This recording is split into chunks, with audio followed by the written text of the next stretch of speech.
আপনাদের ভালোবাসায় আমি এই পর্যন্ত এগিয়ে যাচ্ছি এবং যেতে পারছি। আশা করি আপনাদের আরও ভালোবাসায় আমি আরও সামনে এগিয়ে যাব।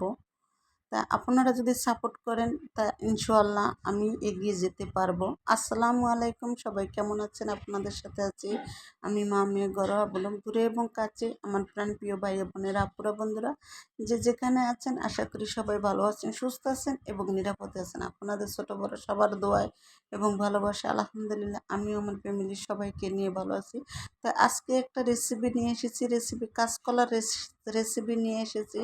কাঁচকলার রেসিপিটা কেমন হয়েছে একটু জানাবেন কমেন্টের মাধ্যমে। আপনাদের কমেন্টের অপেক্ষায় থাকবো। আপনাদের কমেন্টগুলো পেলে আমি অনেকটা খুশি হই, যা বলার মতন না। আসলে আপনাদের কমেন্টগুলোর অপেক্ষায় আমি সারাক্ষণ বসে থাকি, যে কখন আপনারা কমেন্ট করবেন সেই কমেন্টের উত্তরটা আমি দেব, তাই আমি বসে থাকি। আর এই তো দেখেন, এখন আমি কড়াইটা বসাই দিচ্ছি। কড়াইতে এখন কিছু পেঁয়াজ কুচি দিয়ে দিলাম। আর কিছু পেঁয়াজ কুচি দেওয়ার পর অনর্গল নেড়ে ছেড়ে তারপরে আমি ভেজে নিলাম পেঁয়াজটা।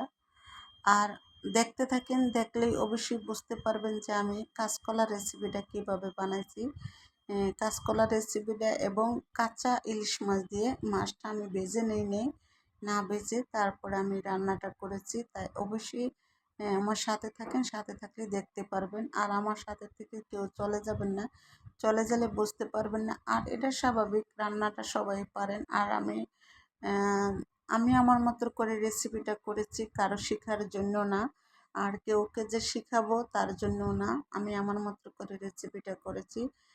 রেসিপিটা মানে ভাবলাম যে কাঁচকলা দিয়ে ইলিশ মাছ দিয়ে রান্নাটা করব। তাই আমি যদি একটু আপনাদের সাথে শেয়ার করি, হয়তো কারো কাজে লাগতে পারে। আর যে জানেন সে তো জানেনই, আর যে না জানেন তার একটু কাজে লাগতে পারে। আসলে একসময় কিন্তু আমরা ইউটিউব দেখে দেখে কলম রান্না শিখছি। কারণ হচ্ছে আমরা তো বাবার বাড়ি থেকে রান্না শিখে আসি নাই, আর বিশেষ করে শ্বশুরবাড়ি শাশুড়ির থেকে শিখছি। আর যতটুক বাকি ছিল ততটুকু আমরা ইউটিউব থেকে শিখছি। তা এরকমই অনেকেই শেখার বাকি আছে, তারা কিন্তু ইউটিউব দেখেই রান্না করে।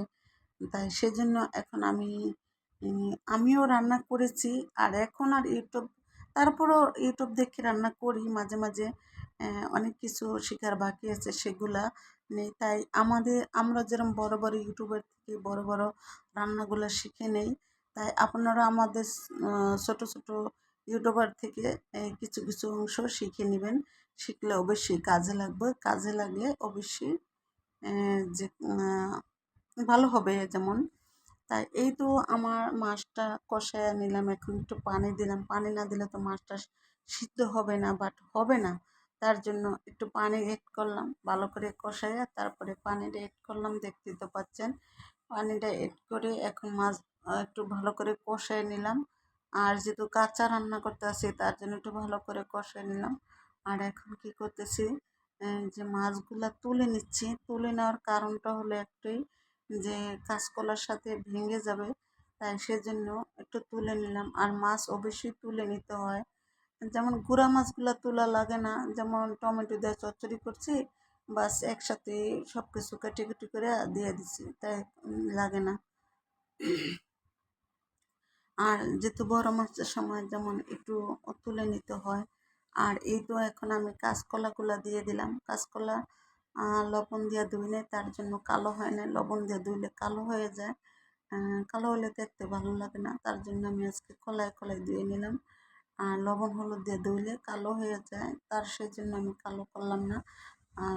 আর এমনিতেই কাঁচকলা রান্না করলে একটু কালসা কালসা, বলতে হলুদ থাকে কাঁটাদার, তাই কাঁচকলা যদি একটু হলুদ না থাকে তাহলে ভালো লাগে না।